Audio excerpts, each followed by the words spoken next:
turn. You good now?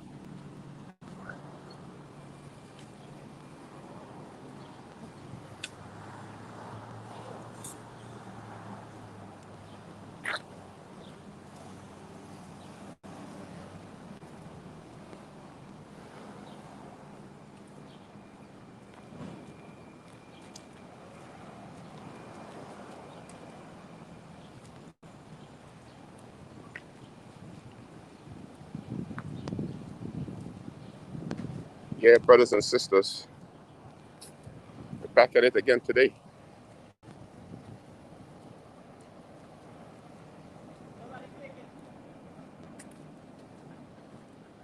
If you kill a black man, you will die. That's the message this morning. So all of you brothers out there who think that you can take a life of someone that you have a beef with, you will die. Yeah, man, morning. How is everybody? Yeah, man. One love. Right? So that's where we are today. So we're running for gun violence victims. We want to take as many steps as everyone who have gotten shot and killed by senseless gun violence. We're going to be covering all of those steps. So everyone who unfortunately lost their life this year, I'll be taking a step for them until we cover every victim. Yeah, what's up, brother? Every victim in the world. So also to self-care. So you can't care for your community if you're not in good shape. So as we get older and trying to shed the weight of COVID-19, which is no excuse to have gained weight, but we all did. So we're doing self-care, then we're doing community care. We fight for police reform.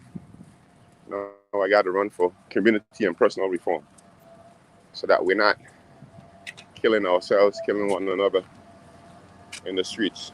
Good hustle, man. You always gonna be in shape. Yeah, the brother out here doing his thing, putting those papers on the fences in the hood. Neighborhood, that is. I'm in the hood, but I'm in the neighborhood. So good morning again to everybody. Just talking again today about the senseless violence that we have in our communities. And I'm running, taking care of myself, but also running for every victim. Running for the 11-year-old boy who was shot, met his father yesterday. And today at 3 o'clock, 3 o'clock today we'll be on Nostrand and Avenue D. We're doing 1,600 meals today.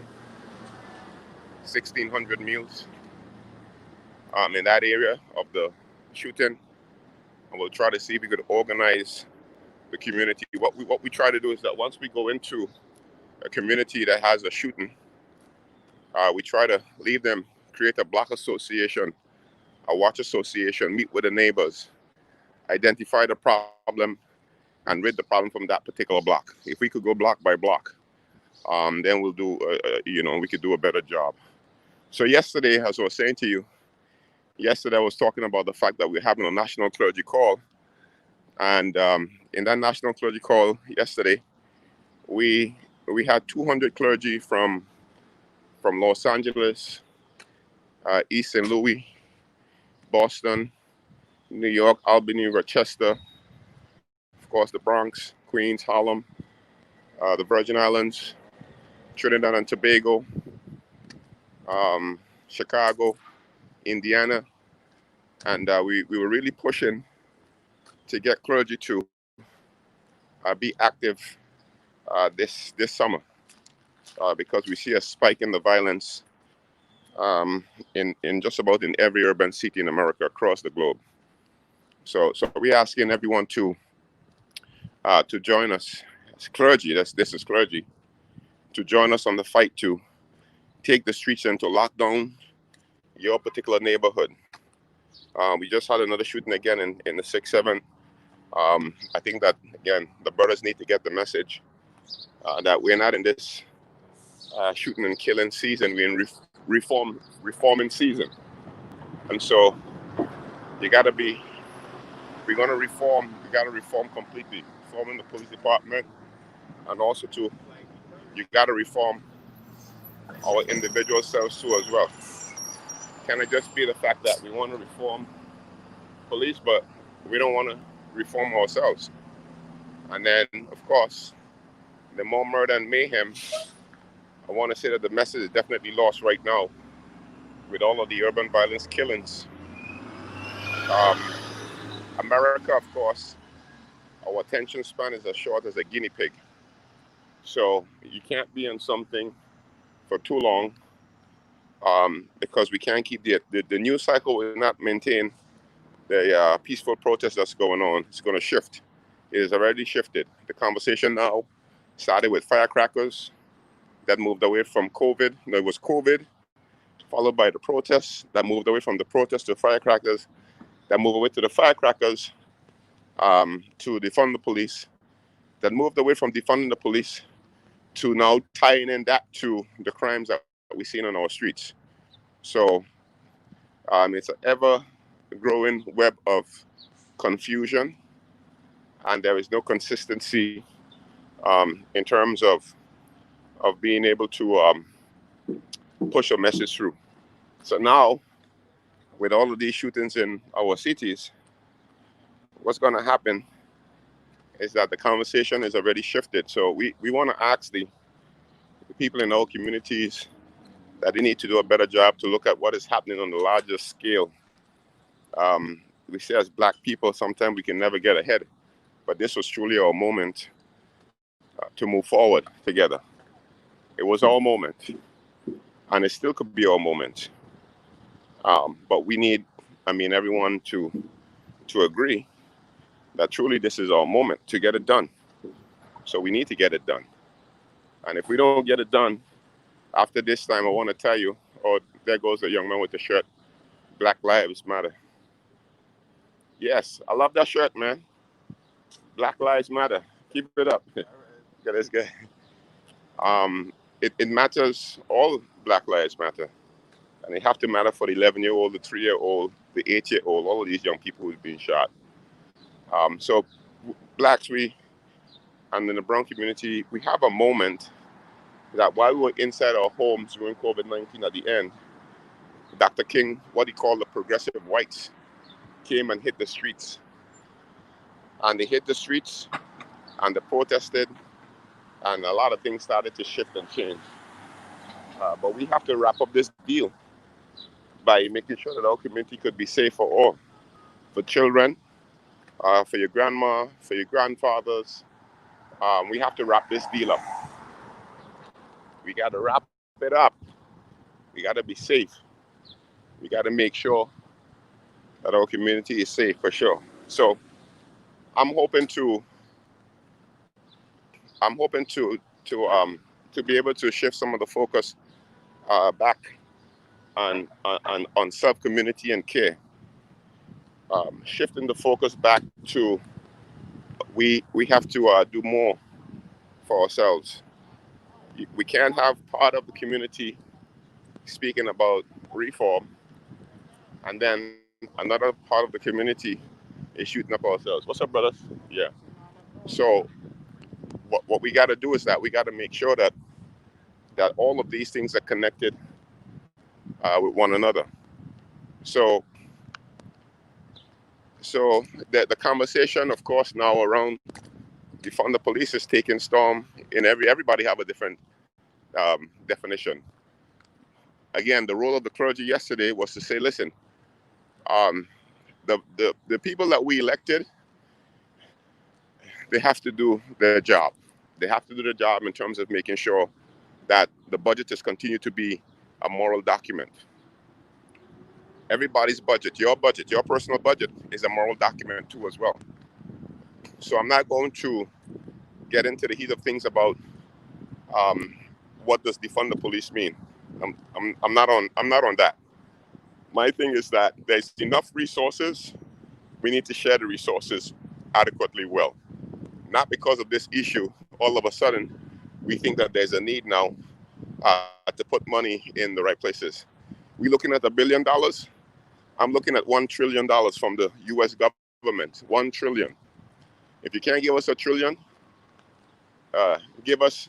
Well, let's start with $1 billion. Like I said to you yesterday, when we met as clergy, we asked this. We were pushing the government, the U.S. Senate, to give us $700 million to help with the gun violence in our communities. $700 million. This is not no defund the police. This was way before defund the police. And people have to understand that as prophetic voices, we don't have to follow the trend of what is being said on the street, because we already put out our demand last year. We met in Queens, like I said to you yesterday, and we met in Queens last year, and Reverend McBride was stating that we are going to ask Congress to pass a bill to give urban America's cities to deal with the gun violence $700 million.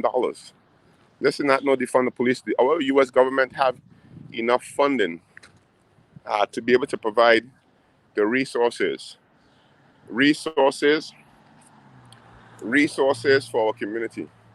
We don't have to take from one community center in Queens to give to one in Brooklyn to shift things around and play musical chairs. We have enough resources in our city for so long.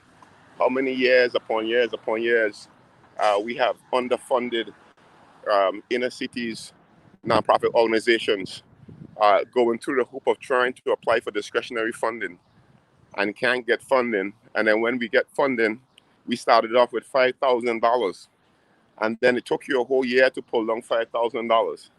Not that you're ungrateful, but you can't compete with big groups like Catholic Charities, Canberra, and I'm not saying that those are bad organizations. Salvation Army, these are multi-million-dollar corporations. And you have smaller organizations that's doing the work on the ground, but they can't get the type of funding because they don't have the structure to get it done. You can say what you want about George Bush, a Republican president, but George Bush was a master visionary.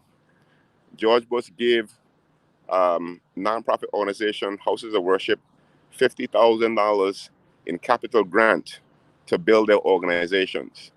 That's vision. Yes, President George Bush did that. And that went unannounced. President George Bush. And so it's better when you get that funding into small nonprofit organizations to be able to do the work, because you want to get smaller groups to do small things in their community, in smaller pockets of area.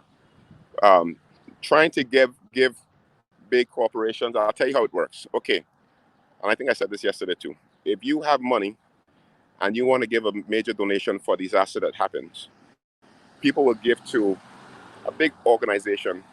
Take, for instance, like when we had the hurricane Irma and Maria 3 years ago. I started a fast, 3-day fast, food strike, no fast, because the Virgin Islands was getting no attention at all in the media. And every single day we got on, we were trying to raise money, could not raise money, of course. And all of the money was going to big organizations. I started my own nonprofit through our church. It's still open today. Still got some money in it. Not a lot, but it got some money. It's called One Caribbean Hurricane Relief Fund. And just through my clergy, the Baptist churches in New York, Queens, Harlem, they got together, they saw my plea, and we raised about $15,000. We did 3 trailers to the Virgin Islands. But we couldn't get money from big donors because big donors wanted to give big organizations money. They didn't want to give someone like us who started this fund. They didn't want to give us $20,000 because they don't trust you. They don't trust you with the money. They think that if you give us money, and that is also an idea of our inadequacies as a community. You won't give us the funding simply because you believe that we're not worthy enough, right? to take care of the money. However, when journalists are looking for stories about ordinary people doing extraordinary things, they find people who are just doing everyday things. Think about this. Multiply this by how many people are doing good work without the cameras on them. But we can never find organizations that's doing good work without the cameras on them to be able to fund them and give them the help and the support that they need. So, okay, I'm going to get to that comment right now um, from Mitzi. And so what we need is that there is enough funding and enough money in America to be able to give help to urban cities, because the issue about gun violence and drugs, these are not just a simple issue that goes away just like that. It's really it's really tough, because what you got to understand is that it takes years of building to this point of inequality, uh, no equity, less resources. Now, I grew up poor in the projects, and I always say that I don't equate poverty with crime, but I do say that poverty do have some indicators that can push people into crime. But I grew up with 9 brothers and sisters, um, a mother who was a homemaker, a father who worked construction, who was an immigrant. Um, so I understand the fact that growing up poor doesn't equate to you being a criminal. And we didn't even know that we were poor back then. But growing up poor, to me, doesn't equate that you're a criminal. But there's so many factors. A lot of my friends who basically were shot and killed went into the lifetime of crime. Why? Because there is factors in there. If you don't have a license, if you don't have your education, if you flunk from school because you weren't if you flunk from school because you weren't taken seriously, if you flunk from school because your teacher thought that you weren't good enough, listen to me. I failed the 3rd grade and 7th grade. You probably didn't know that, right? I failed the 3rd grade, stayed back, whichever you call it, and I also flunked the 7th grade. And me flunking 7th grade, my teacher told me that was the best thing that happened to me, and I think that was the absolute best thing that happened to me, was failing the 7th grade. And from then on, I changed my trajectory. I changed my life. People were concerned about me. People said, listen, you got to put yourself in the right way. They gave me advice, and they pushed me through life. I could have been just like anyone else falling through the cracks. A teacher said, listen, I see your grade, that you failed the 3rd grade, and then you come back and you fail the 7th grade as a black boy. Then they said, listen, you need to be in special ed. But look at God now.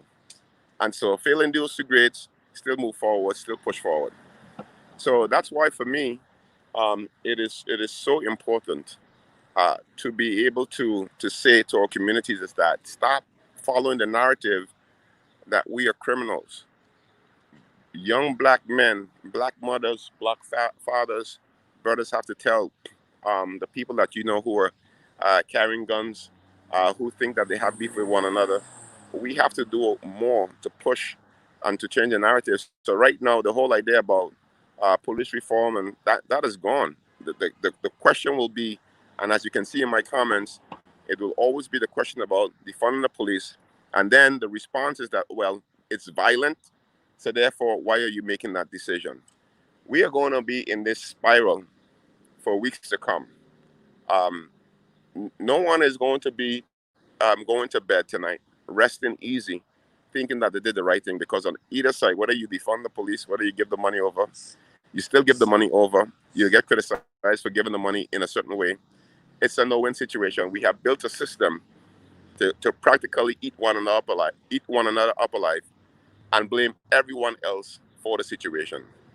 Take, for instance, I saw a photo with someone going down to City Hall and taking a picture next to the graffiti that's on one of the public buildings in Manhattan. So they would take a picture, and folks would post a picture, stand next to a Black Lives Letter mural. They would tweet something out, and we believe that social media activism is the new activism. No, it's taking a picture and making a comment, and then having other like you comment on the comments, and then we think that this is reality. What I would have done is that I would go down, get me a power hose, get me the right solution, and I would spray the graffiti off the building, and then post and say, okay, here, yeah, see what I've done. We know what the problems are, and all we're doing is highlighting the problems all the time.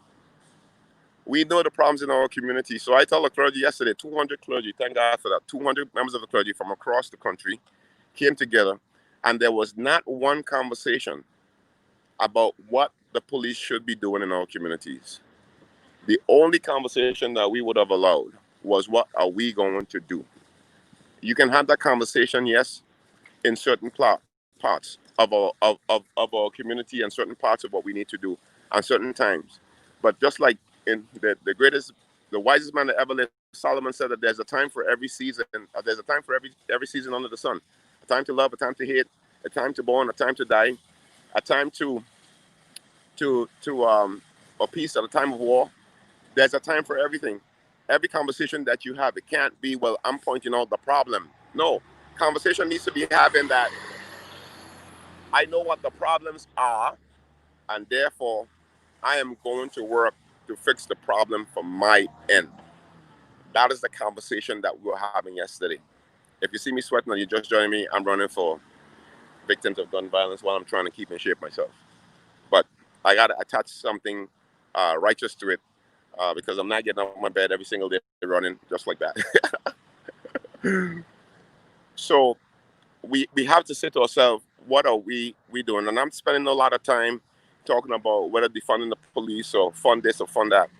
You know, again, everybody is elected to do what they're supposed to do. Do your job, and I want to do my job.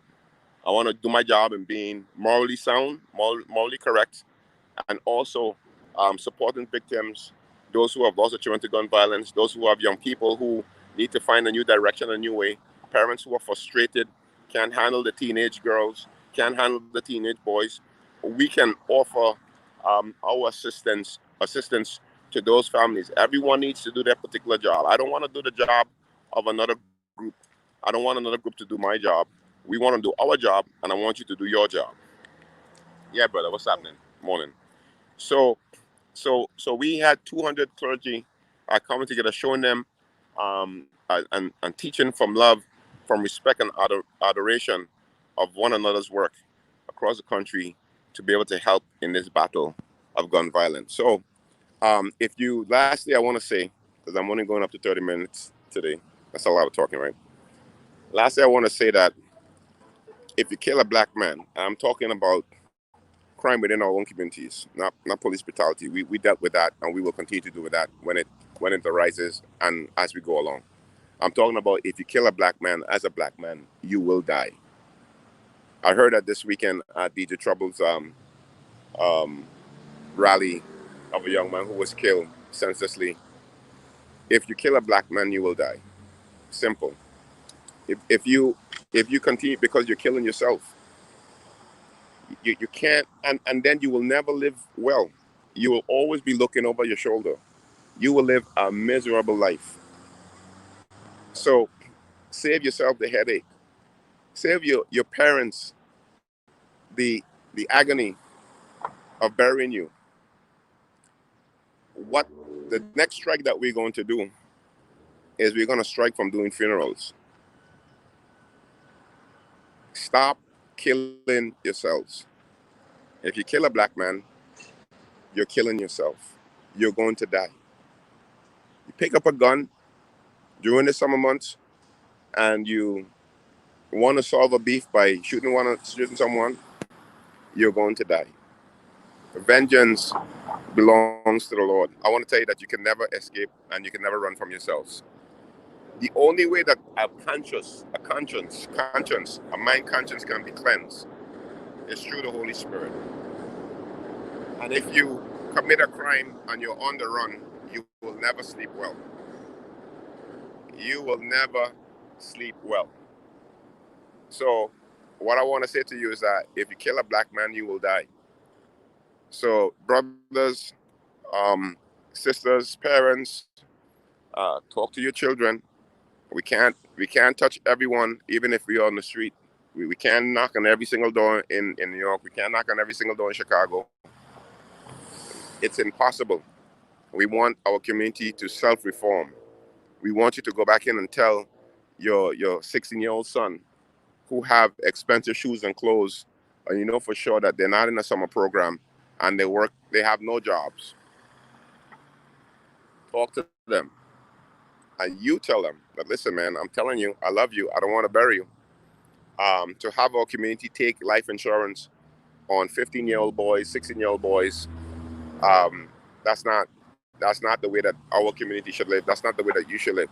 So go out and tell everyone in your church community to be able to talk to the children this week.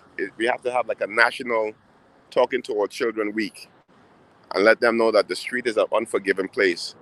There is no one who is in the gang, the lifestyles of crews, gangs, cliques, whatever you want to call them, that is going to live in the 50s and 60s.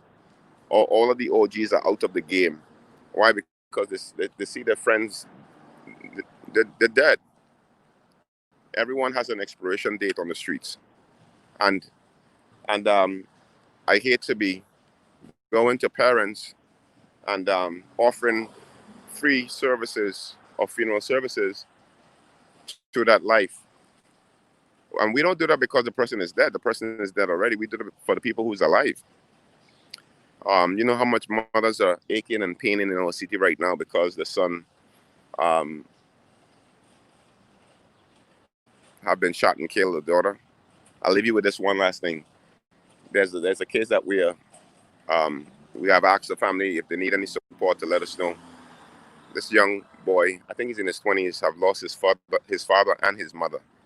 His mother was killed this week, and his father was killed a couple of years ago to gun violence. So a son is burying. I don't know what other community you can find that a son have to bury both of his parents who died of gun violence on the streets of New York or wherever. It's insane. It is unnatural. So our call to people of faith, if your churches are closed, and I'm just speaking to the church community right now, um, I'm thinking right now anything could work. You take a prayer tent and you take any corner that you know is hot, have people outside, and get a few people and sit down and ask people if they want you to pray with them.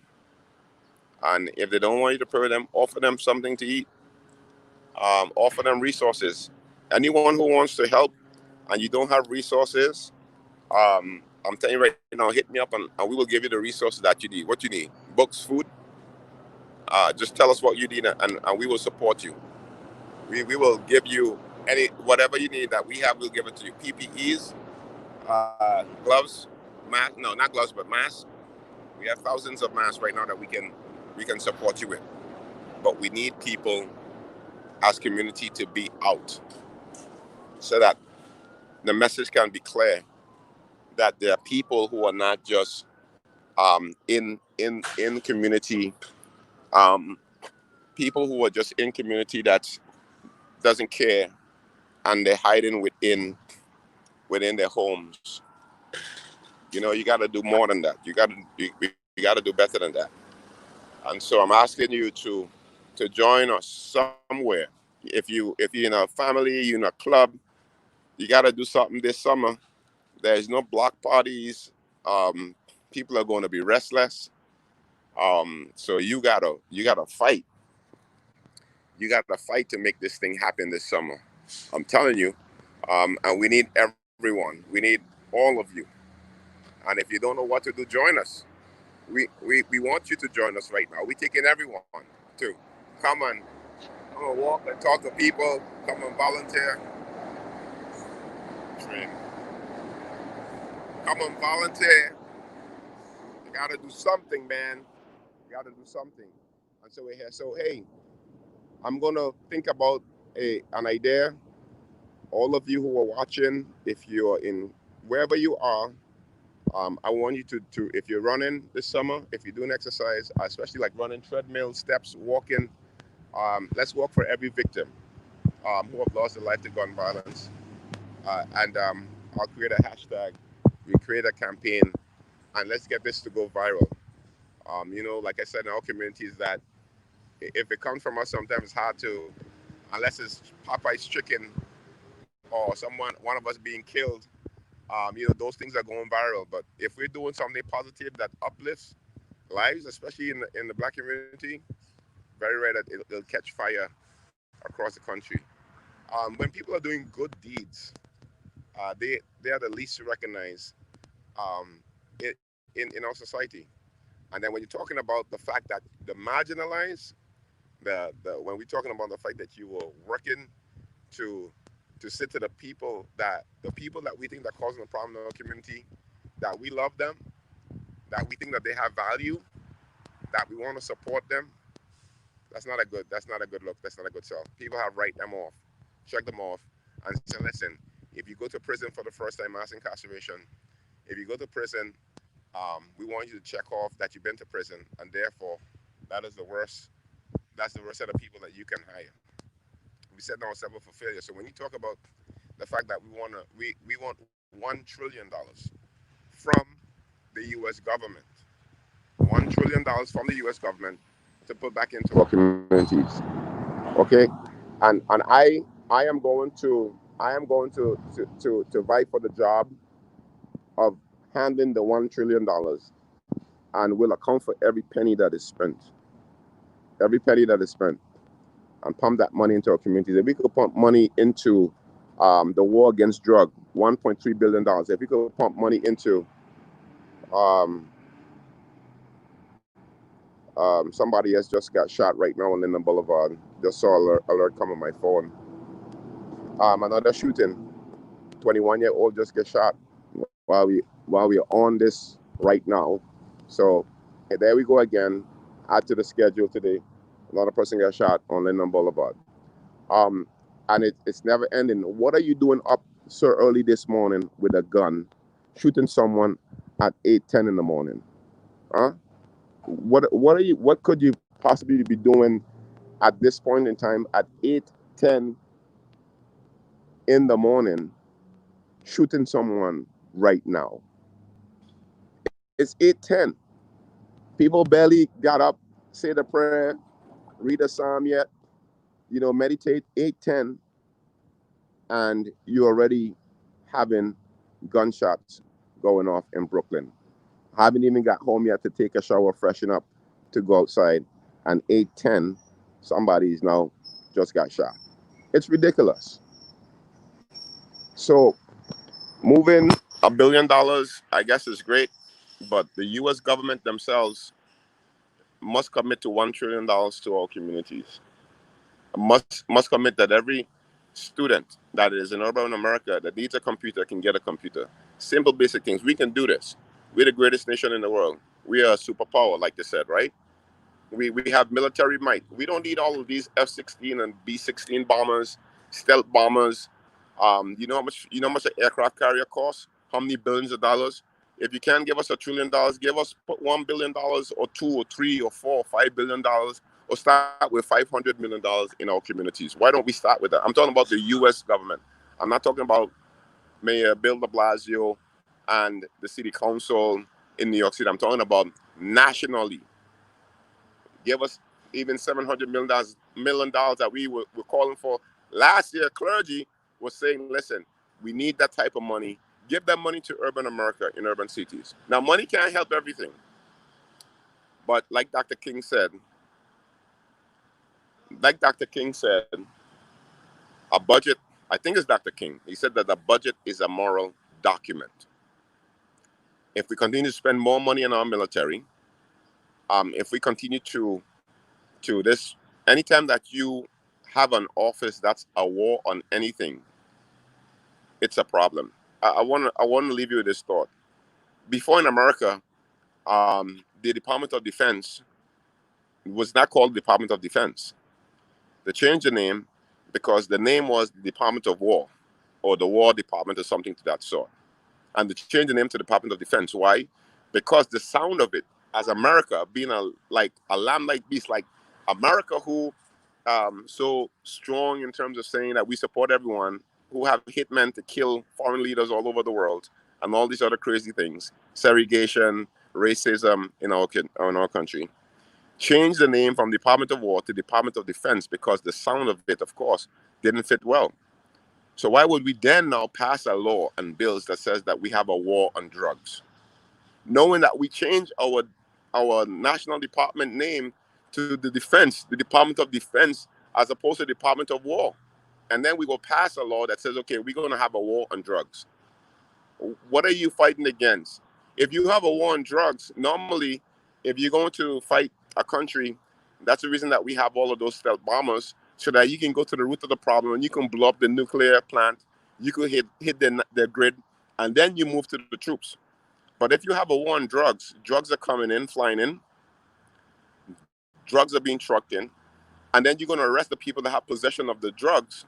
That's not a war on drugs. That's a war on people. So we have created now a war on people, not a war on drugs, because as much people as you put in jail, as much people that we have in mass incarceration, is as much drugs that we have flowing through. Why don't we call it the war on opioids? No, because right now I saw a grant that was sent to us about helping people with opioid as a medical condition. Opioids. But we took how many years, and all of the Democratic presidents, who senators who were saying that they want to be tough on crime. The way that you be tough on crime is not by putting people in jail. The way that you be tough on crime is by saying all of the things that is going to cause me to put you in jail, I'm going to remove those obstacles so that I don't have to put you in jail. And if we have done all of these things, then okay, fine. There's some people who, again, in our communities and human race, they're just totally wicked and evil. We take care of those people separately. But the people and systems that cause people to go into mass incarceration, to lead people to pick up guns, those systems has to be overturned, and those system has to be um, a tear down. And that is the hard part, because when people and governments put systems in place for years and years and years, it is hard to break it down. Hard to break it down. I'm telling you that right now. Very difficult to break it down. So there's a lot of work to be done. $1 trillion from the federal government. We should do that. And then also to, if you're watching and you're a millionaire, inbox me. We don't have the time to, and a millionaire who have money and they're ready to die, and they want to leave the money to the will, tell them to send some money our way. We'll figure it out for them. We'll know exactly what to do. I'm looking for millionaires. People who have money in the black community, you're tired of seeing the mayhem on the street. While we were jogging, I heard a young lady said that she just don't know what to think. The world that she's living in now is so different.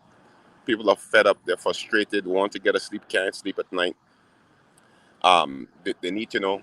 Morning, how are you? They need to know what's happening, what's going on, in their communities. They're tired.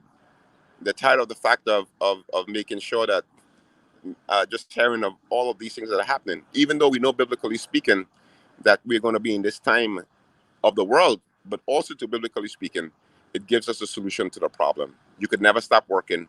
You could never stop believing. You could never stop saving people. So, peace out, my brothers and my sisters. We're running for every victim. We're running for a safe summer. We're praying that you who are listening, we want you to hit me up, inbox me. We're looking for people who wants to make a change. We are just regular people doing God's work. We don't need any fanfare. We're gonna take over this conversation, and we want you to help us. So you inbox me, whatever, however you want to help. We're gonna do it. Um, there's enough voices, enough elected officials to deal with the mayor and the police to do what they got to do. That's their conversation. Let them do it. Our conversation is that what we're going to do in our block, because any bills that were passed yesterday has no effect on what's going to happen today, right now, has no effect on what's going to happen tomorrow. It's the same thing that's going to happen today.